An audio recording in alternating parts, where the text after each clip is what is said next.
প্রচুর লোভ মানুষের মধ্যে যখন নাকি থাকে, সেই লোভটাকে সে কী করে সে সম্বরণ করতে পারে, এবং এই সম্পর্কিত একটা গল্প।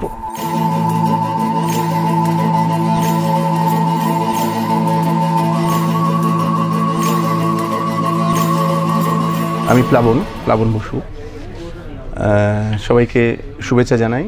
আমি সবথেকে বড় কথা হচ্ছে যে আজকে যে জিনিসটা নিয়ে আমি কথা বলবো সেটা আমার কাছে খুব ইম্পর্টেন্ট, কারণ আমি মনে করি যে ক্লিকের সাথে যে কাজগুলো আমি করছি বা করেছি তার মধ্যে 34 ঘন্টা একটা ইম্পর্টেন্ট ওয়েব সিরিজ আমার কাছে। এই সিরিজটা একটা মিনি সিরিজ হলেও খুব অল্প সময়ের মধ্যে দিয়ে খুব ভালো একটা বার্তা আমাদের দিয়েছে, সেটা দর্শকরা দেখলেই বুঝতে পারবে।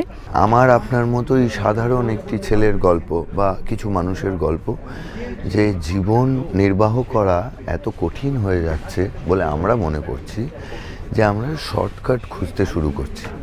তো এরকমই একজন মানুষ যে জীবনে শর্টকাট খুঁজতে গিয়ে কি ফাঁদে পড়ে যায় বা আদৌ পড়ে কিনা, সেখান থেকে বেরোতে পারে কিনা, সেই গল্প। এটি রাইটার হিসেবে ক্লিকের সঙ্গে আমার দ্বিতীয় কাজ। এর আগে আমি NH6 বলে যে সিরিজটি বেরিয়েছিল সেটাও আমি লিখেছিলাম, এবং ক্লিকে কাজ করার সব সময় আমার যে অভিজ্ঞতা সেটা হচ্ছে একদম পারিবারিক অভিজ্ঞতা, একটা ফ্যামিলির মতন অভিজ্ঞতা, যে অভিজ্ঞতাটা আমি বহু বছর আরও জিইয়ে রাখতে চাই। ধন্যবাদ।